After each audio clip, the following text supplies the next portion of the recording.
Okay.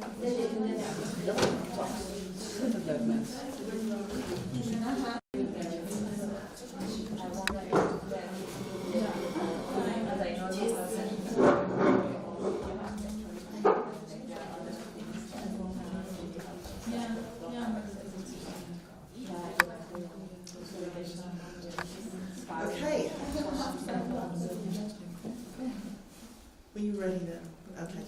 All right, well, good afternoon, everyone. Thanks for being here. I'm meant to be speaking about never underestimate the power of an idea and how to transform an idea into a fundable business plan. One of the things I want to do is I just want to give God thanks for being here, because there has been an invisible enemy that has challenged me from being here, but having to fight that to achieve, this is part of my destiny. So it's not an accident that I'm here, even though I had to fight through to get here, but everything has been divinely orchestrated. The fight is real, ladies, but the persistently strong will always win. Now, Victor Hugo basically said that there is one thing stronger than all the armies in the world, and that is an idea whose time has come. And I'd like to just show hands here. How many of you have had an idea and that idea has manifested into something great? How many of you have an idea but it's still waiting to come out? Okay.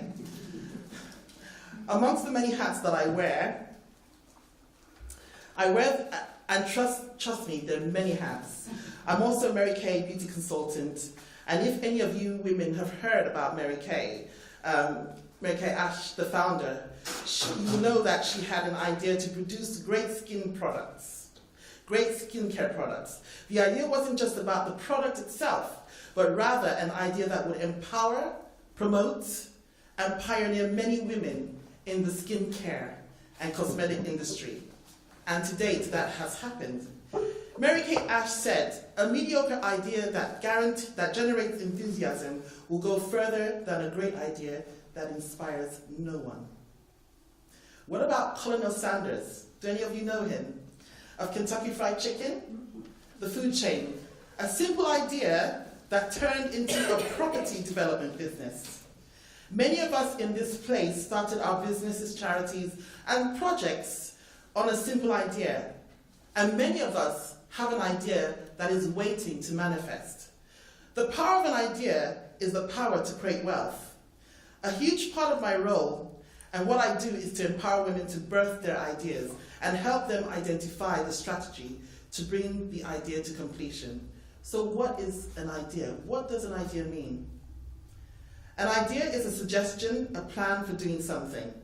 It's an understanding, a thought, or a picture in your mind.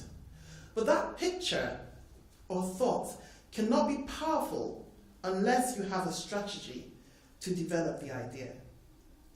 People don't have a strategy to develop an idea will never know the opportunity or the power they have within them or the capability their idea could affect a change in others.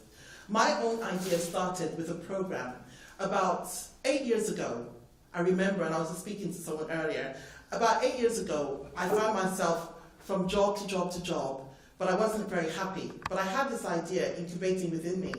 And any of you have got children, when you have a baby in the womb, it grows and it grows and it grows. And as the baby grows, you begin to form and you begin to have ideas about this baby. You begin to talk to the baby. Sometimes you have an idea of what the baby looks like. And you have ideas about how you want to build, how to nurture this baby. That's the same thing with an idea. And I remember when I had this idea to empower women, but I wasn't quite sure, how do I go about this idea? How do I go about it? I had this idea to empower, but it started with me, because working in the corporate world, I wasn't happy. Going from job to job and developing my career, I wasn't happy because there's something more that I wanted, and that was the idea. So it was with one word, to empower. So my idea started with a program to empower, develop and propel women into their destiny through their own ideas. It's a noble idea, but how did I start it?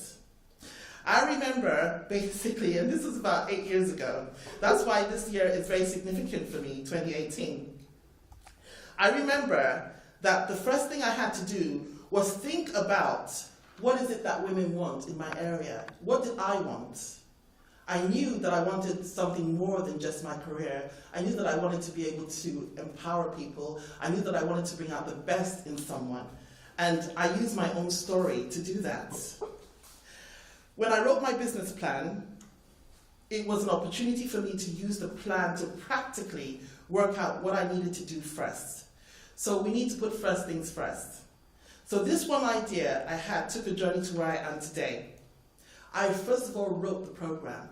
So I saw my idea running around in my head that, okay, I think with me, I love to teach. And so I thought, well, let me write this program. And I wrote this program, and it was a leadership program for women. And from there, I just stopped my job.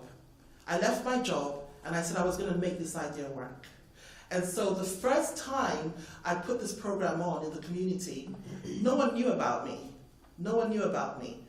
And what happened was that I just started to advertise. I put out an advertisement, and about 5 women turned up. And I said, okay, I'm going to run with these 5 women. And I ran with these 5 women for a whole year. A whole year. And these 5 women became mentors themselves, because the program I wrote was about mentoring. And they became mentors themselves. And so they were able to now sell my idea to other women. My second program produced 26 women. My third program produced 35 women. My fourth program produced 50 women. Today, we've had over 100 women who've graduated from this program. But the women, what they've done is that most of them have launched businesses, they've launched projects, they've written books. But for this idea to continue, I had to continue to sustain it and pour into it. So from the program itself, I then built a conference. And the conference started to run year by year by year. And in the conferences, the women would graduate, and then there would be other women who would want to actually attend the program. And so that was how the idea began to build and build and build. So I first of all wrote the program, and then I set up, what I did was I set up an academy from that program. And the academy itself began to speak and began to talk to, from advertising, people knew about the academy because of the women who were attending the program. After that, I designed a quarterly magazine. And the whole idea about the magazine was an offshoot from the program. So the magazine, again, was to now go global so that other women can actually read what other women who have been through the program have experienced and how they've achieved. And from there, I started a radio show. And the radio show, again, was from the same aspect. The radio show was to now begin to pour and to get information out to other women. And women started to listen to the radio show. People started to write in the magazine. People started to read what women are talking about and what they're doing and all these phenomenal things from the program that I just started. From there, I set up a mentoring service, which was one-to-one service for those who wanted to come on the program. But the idea started with one idea. It was just to empower women. Everyone has a strategy. My strategy was to teach. Someone else's strategy could be to coach. Another person's strategy could be to actually mentor and to take women on a different conference. Another strategy could be to do like a retreat, a weekend retreat where every other week or every other 3 months people would come together and sit down and then begin to empower women. So that was how my idea grew. Today, I help women articulate and strategize their ideas from their head, heart, to a practical working model. It has to be a practical, and point them also in the right direction to obtain the appropriate funding for their idea. When I started it, I didn't charge anyone. I applied for funding because I needed to get my credibility up. After the 4th program, so many people knew about the program that I could afford to charge. There is a stage where your idea will need to help walk. You need to help your idea to walk. Just like a baby, and funding is needed for this, but as the idea grows into a fundable business, there is a need for you to take that idea out of its environment where it's been working of sustainability into a new environment, so that it can grow. So examples of people that I've actually helped. There was a lady who came to my program who was a business manager in a school. And she had this idea about wanting to take a program called You're So Worth It. She named the program called You're So Worth It, but she wanted to take it to the whole across of America.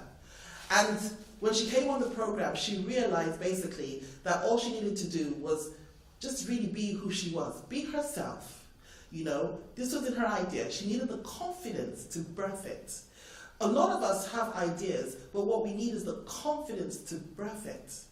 Because so many of us have told us that, well, go back and do what you're doing. I don't think that idea is... No, we need the confidence to actually birth that idea. It's the confidence.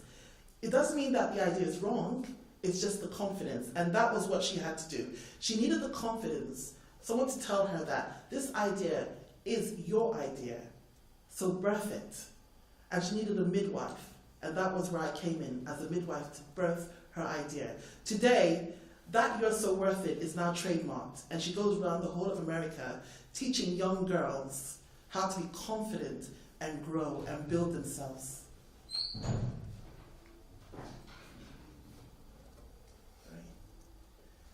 There's another lady who came on the program, very shy, retiring, and she had an idea about setting up a television program called Time Light Bulb Moments.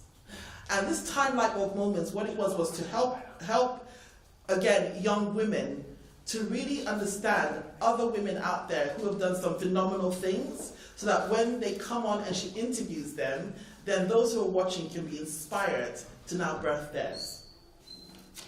So I want to give you some strategies that will help and guide you to turn your idea into a fundable business. Number one, understand that your idea has the power to change the world, but it needs to be worked on. So it's important to put first things first. Your idea has the power to change the world, but it has to be worked on. What do I mean by work on? First of all, it needs to be written down. There's something about when you write something down on paper, it becomes a contract between you and that paper. I tend to journal a lot. So there are a lot of things that I've written down. After a month, when I go back and read what I've written, I've already achieved quite a few of them. So there's a contract when you write something down. It's already set in stone. The next thing is articulate the idea from your head to the heart, to your heart, from your head or your heart to paper. What does that look like? It might not look like anything to anyone else, but it's you that counts. The third thing is find someone, perhaps maybe a mentor or a coach, who could help you to actually articulate the idea into a service or a product. What does that look like? You know, there are quite a lot of people out there who can help you to actually strategize what that idea looks like and how it looks like on paper, and what's the first thing you need to do. Like I said, put first things first. Number 4, put together a prototype.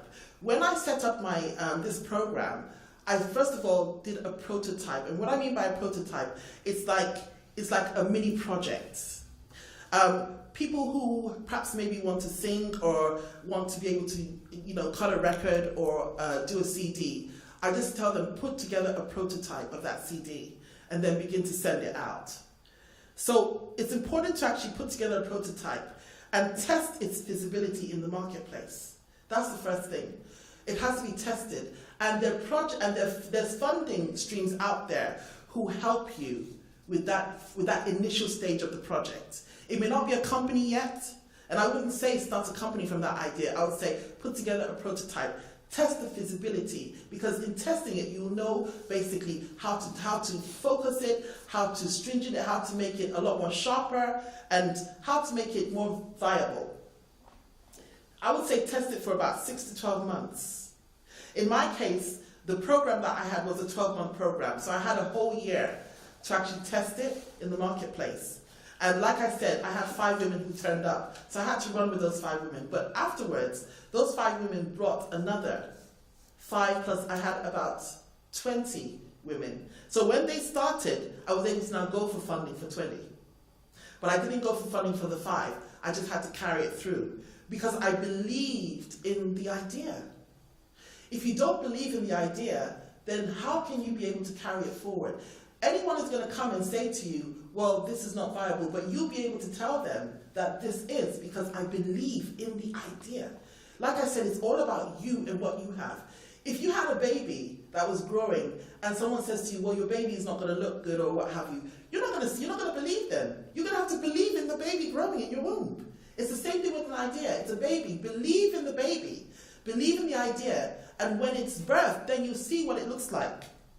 Number 6, gather your testimonials and include this in your business plan. When the 5 ladies came on the program, they all had testimonials. The testimonials was that not only did they come and say it was an amazing program, it's a wonderful program, but there was a lot of results from these women who attended. One of them wrote a book, the other one launched her own program, the other one set up her business. So these were viable examples of women who, when they came, there were results from that, from attending the program. So gather your testimonials. Your testimonials are needed to include in your business plan, because when you go for funding, that's what people are going to look at. That's what the funders are going to look at. Number 7, banks and funders will fund what has already been tried and tested. That's why it's important for it to be tested. So what are the kind of forms of funding that are out there? There are banks, there's government funders, there's NGOs, fundraising events. I've been through all of them. I've been through a bank, got a loan, been through government funders. Basically, they were able to give me funding on 3 occasions over the space of 3 years. Also, in where we come from in London, there's what you have the councils, and the councils have different aspects for any business that is starting. They have different services, and it's important to find out what kind of services that can you actually tap into in where you live. I believe that wherever you live, the services are there, but it's about knowing what it is that you need. And then number 9, clothe yourself with resilience. Resilience, it's tough. It is tough, but the resilient will actually push through, no matter the obstacles. So you can connect to me, Jacqueline Annie can connect to me on Facebook, LinkedIn, and Instagram. I'm on there. A lot of what I do basically is to help women birth their ideas. Thank you.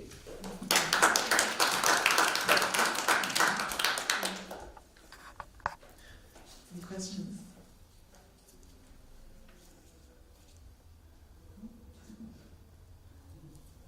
Are you still having a group at the moment you're running? Yes, the groups are basically, what's happened now is that, because I take on 15 women per group, but now some of the women who've come on the program from years past are now helping me run groups as well. So they run groups as well, along with what they're doing. So the whole program basically is setting women up to actually fulfill, or perhaps maybe set up a business or set up a project, but then they now become mentors. So it's a twofold program. And that's in London? Or London, yeah, that's right. Very nice. Yeah. Very good. Impressive. What's the name of the program? It's called the Leadership Mentoring for Purpose program.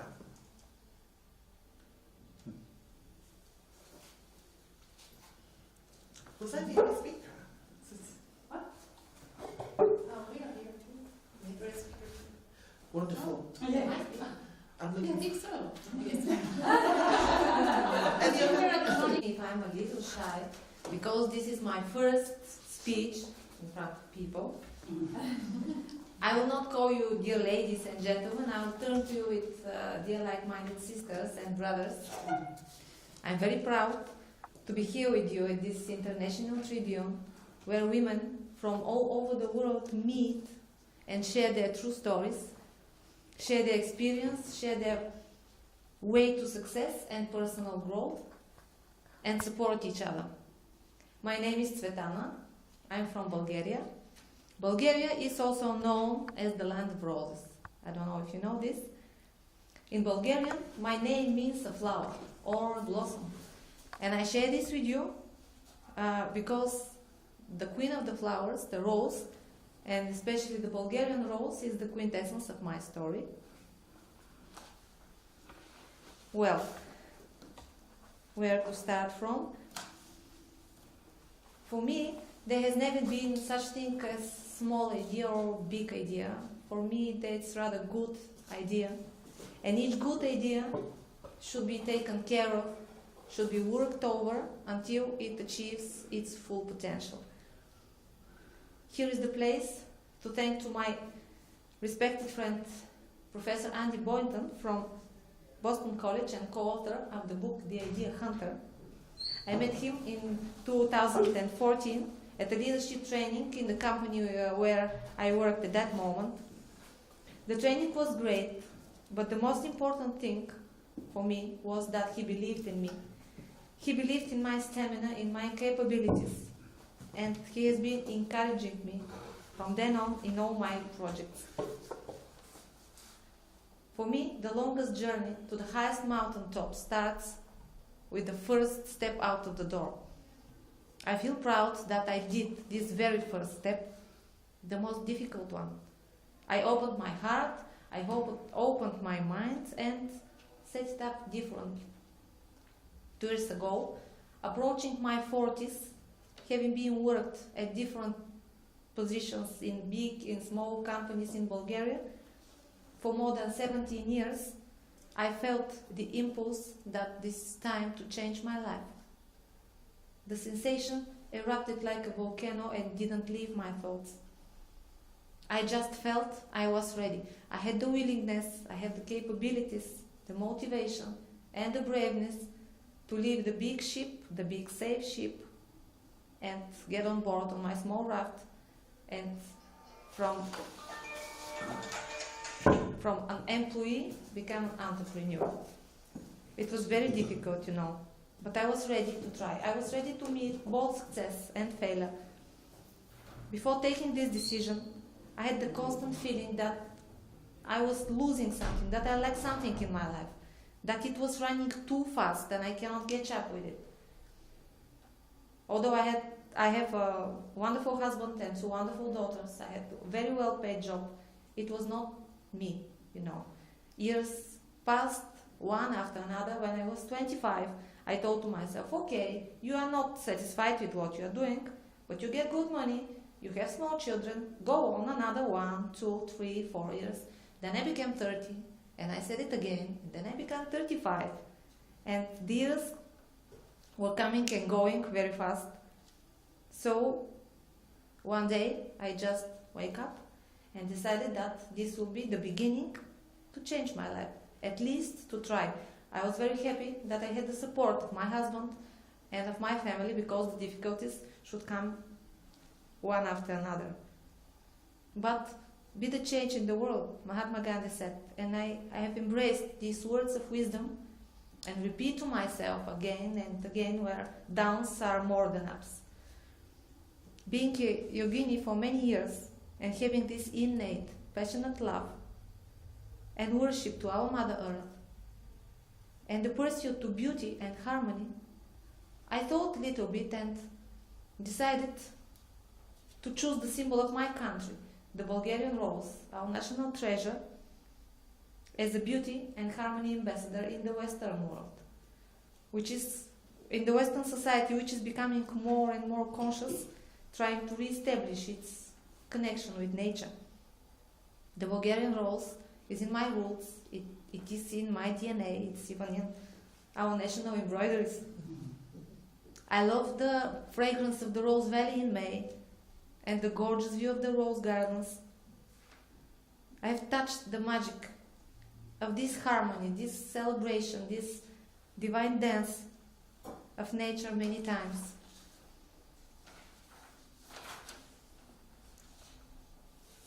This is how my idea was born. It was born in my heart rather than in my mind. The Bulgarian rose became a guiding light in my journey as an entrepreneur. I get the power, I get the inspiration to create a business of my own, becoming her ambassador in the Netherlands, and started working in this direction. And less than 1 year later, at the beginning of 2017, my dream, the project Tea Organics, was born. I didn't have the capability to start producing my own line for now, But then I made a survey for a few months and chose the best producer in Bulgaria, the best organic producer, because I stay stable for the sustainability of this type of business. I found the best. The company has its own organic rose fields in the Rose Valley of Bulgaria, operating under strict biodynamic, sustainable and socially responsible practices, offering protection and care for the environment, and providing support to the local communities, improving their lifestyle and offering them a healthy work environment. I embrace this as a mission, as a Bulgarian, because 100 years ago, the dimensions of the Rose Valley was around 9,000 hectares, and today, 100 years later, it's 3 times smaller. It's around 3,000. I see future in this. I want to help my country. I want to build the business around something sustainable, something that will add value not only to me, but to my society, to my country, and also to the whole world, because there are people that doesn't know the history of the Bulgarian rose and the quality and the magic of the Bulgarian rose soil. I embrace this business like entrepreneurship, like an ambassador, because the Bulgarian rose soil is unique. It's used in the medicine, it's used in cosmetics, in fragrance, and 100 years ago Bulgaria was exporter #1 in the world of this. So I hope that my small contribution will help this to continue, and why not to grow. Thank you very much for your attention.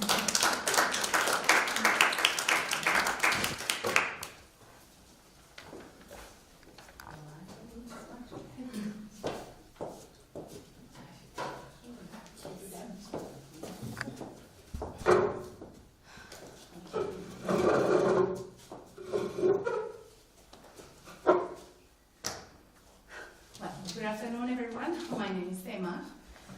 For those who were... What do you need? Near to your mouth, please. Like that? I speak loud already. Okay, so for those who were at the morning, they may saw me, and so you know what I'm already... Were you there? No. Okay. So, I'm Emma Chavez. I'm an assistant professor of Catholic University in Chile, South America. I'm a computer scientist. I'm a doctor in computing. But actually what I'm going to tell you today doesn't have any relationship with what I'm really said to you. So what do you think is my idea about, or what do you think is my entrepreneurship about? What do you think? No. Huh? No. Another go. What do you think? Just guess. What do you think could be? A wide range of possibilities. Okay, well.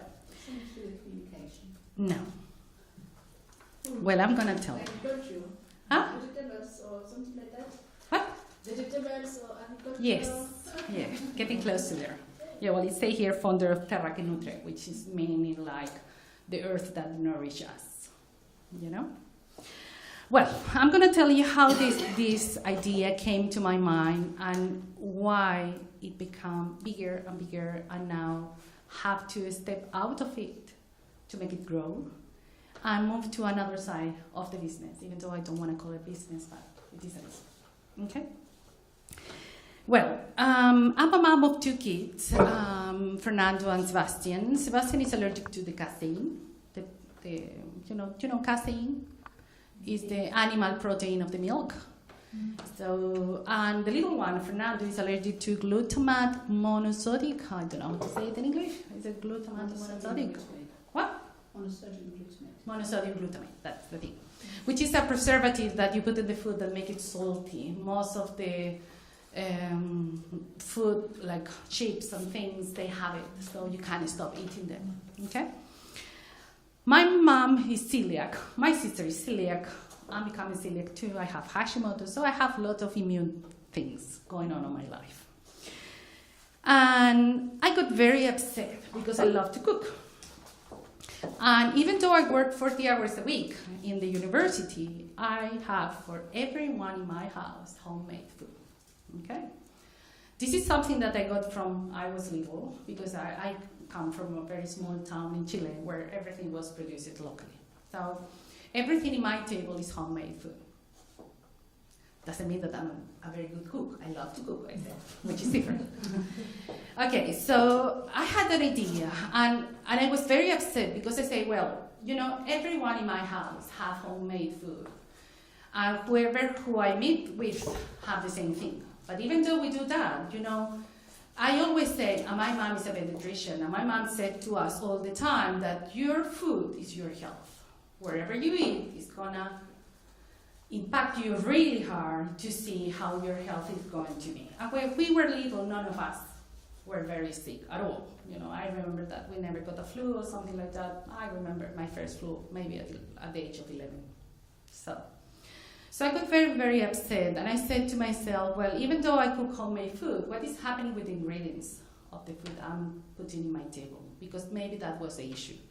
Most of the ingredients were not coming from my garden, so I didn't know where they're coming from, and even though they say they were organic or natural, I couldn't actually ensure that they were. So I decided to, let me go, I'm already going around. So this is why I decided to go around and have a look at the ingredients at the shop to see what was happening, and if the things that they were saying the ingredients have were really true. But it wasn't the right thing. You know, none of the people that were selling the things that I was using to cook really knew what they were, you know, selling or where the food was coming from. That was very sad. I know that this may be not happening here, but in my country, but you know, already go very often. So this is how the idea started in my mind. I say, well, I'm computer science, I'm gonna have a shop of groceries. And that was very, very, very hard for me because, as you said, and everyone said before, everyone told me you're crazy. This is not your field. This is not gonna go well. Why are you gonna do that? And I say, well, I wanna try. I wanna have something different, something that I'm confident about. And I'm going to get out of my field and do something different. So I sit down. I think maybe something that really represents us is that the people, I discovered that women entrepreneurs are quite, not crazy, but we are really keep going. You know, we really pursue what we want to do. And it doesn't matter what is going to happen, we just keep going, okay?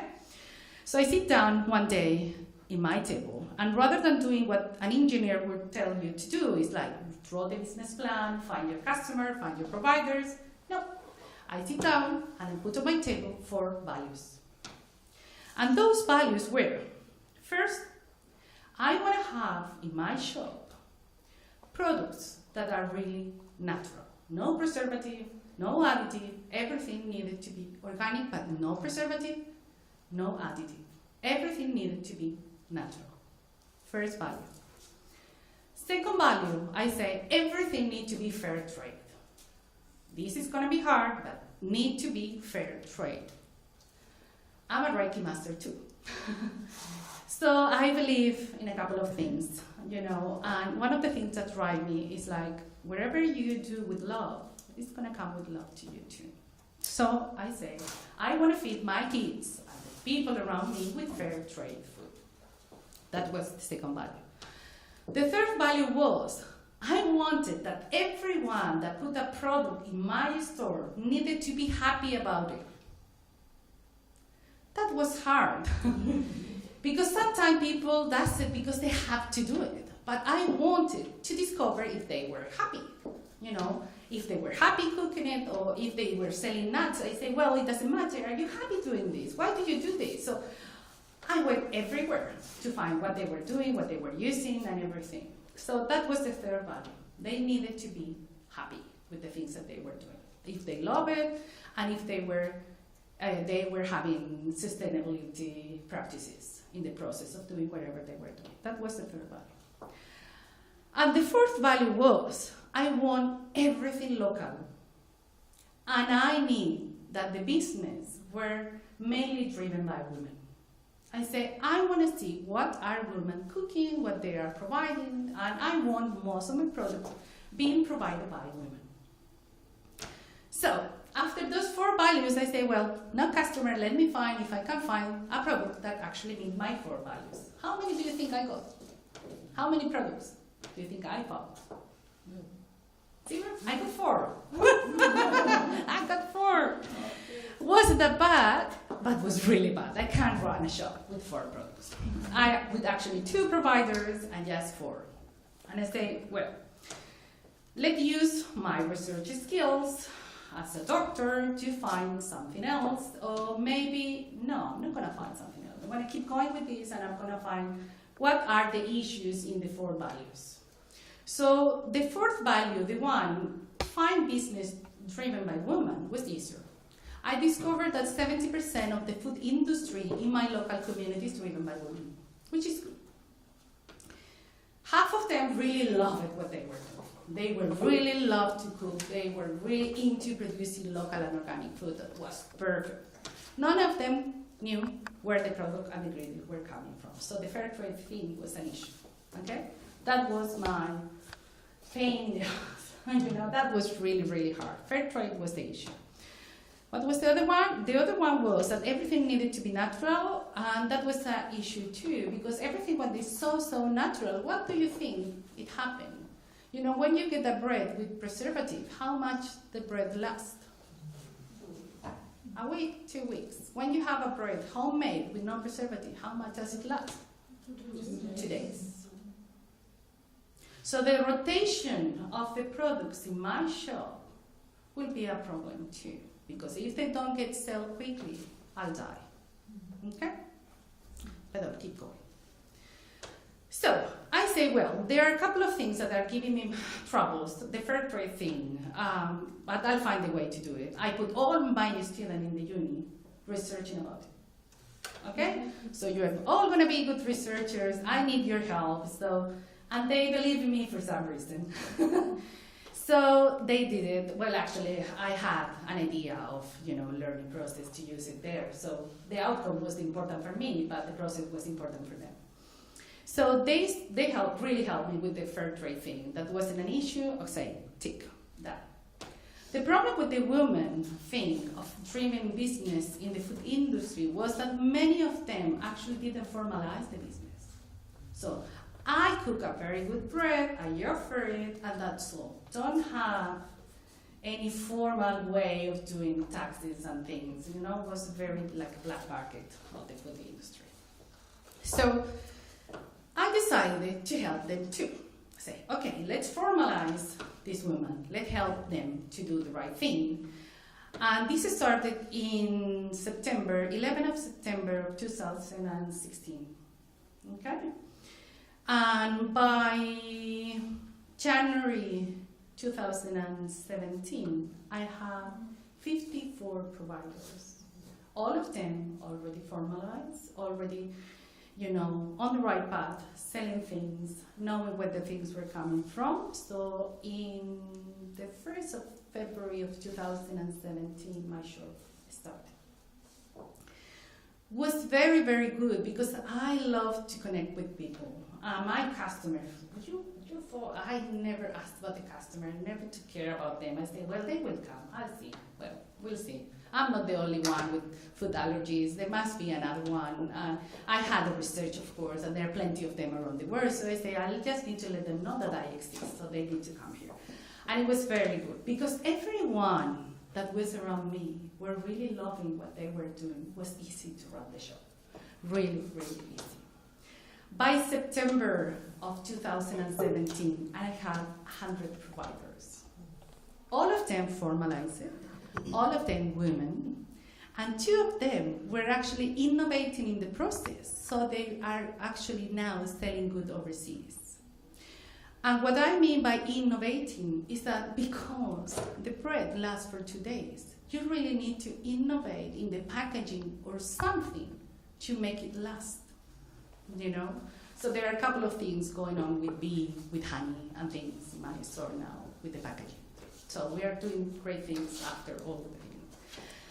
So the idea started because of a family issue. But now I have a shop with more than 1,000 customers and more than 200 providers in less than a year. And the big issue is I wanted to grow, and it's going to grow, and it has to be. So I'm moving out of the shop. I'm selling it actually right now. But I'm going to go with the women to help them, to empower them, to actually get on the right path when they are just starting the business in the food industry. Okay, that's my path right now. And the other thing that I really love and really keep me happy is that because everyone loves what they are doing, they love to cook. They are teaching kids. So my shop is moving now in a foundation. It's Terra que Nutre Foundation. And we help women to empower them to get entrepreneurship in the food industry running. We have 300 women already willing to do it. So we are changing the economy of my small town, which is perfect. And I think we can move and share the experience with other people in the same situation too. And these women started a program to teach kids how to cook. So from the age of 3, we receive kids that want to cook. Most of them are food allergy, kids, and they're cooking wherever they get to school. They love to cook. They have special, fashion things to wear when they are cooking. So that's the way my idea started. This is the way I pursue it, and this is how I am now in a Women Economic Forum. Because I'm empowering women to get on the right path, even though I wanted to have a shop. Thank you. Want to ask something? Everything is fine? I'm quite interested why you said, I have business, but I don't want to call it a business. Because that says something about you and the growth of a business. Yeah. And if the person who sets it up doesn't want it to be called a business, then it becomes an expensive hobby. Oh, I was just curious as to why you said, I don't want to call it a business. Had to. Well, I don't know. I have issues with business. I think because my 4 values doesn't have any relationship with money. Okay? My 4 values are about things that I believe are important. And if we are getting money because of that to help other people to get on the right path, that's all right. So for me, that is a learning process. It's not a business. You know what I mean? I know it's a business. Well, technically it is business. But for me, it's not. I'm not getting money about it. I'm just curious and happy to help someone else to do what they want to do. I got benefits about it, of course. All my groceries and things are coming from my shop. And I'm the first one in trying the delicious things, that the people is cooking when they are innovating, creating something. I don't know, it's maybe something just that I have. If your business, if your intention was to start the biggest worldwide business in empowering women, would you call it a business? I don't know. Well, interesting. Yeah, I'm sorry. I don't have an answer. Have to think it deeply. I think people have different perceptions of what a business is. Yeah. That's my point. Yeah, and obviously, if you look at it in the corporate world, you'll find that business people are all about making money, as opposed to the noble aspect of doing business, where it actually now deals with perhaps maybe lives and a social aspect. Yes. So I do understand. It's just that I think when I started what I did, I didn't see it as a business because I saw myself actually empowering women, and I didn't see it. I didn't start it to make money. It was, So I think it's more the perception. Yeah. But that's exactly what I mean. Business is how you define it. Yeah. Business is often the good cause is not about money, and to explain to people your ethos, that I'm in the business of empowering women, not in the business of making money, it's very, very powerful, because you get people thinking about what their business is, and that's how you can change people thinking. That's right. And if it's not mentioned, it doesn't spread the word and doesn't spread the ethos. And sorry, just to say that. And also, you're right. And business is being redefined. Yes. It's being redefined with a lot of, with women who are really, not that men, but with women who are actually coming out with a lot of noble ideas because of what's happening in their family and what's happening with themselves.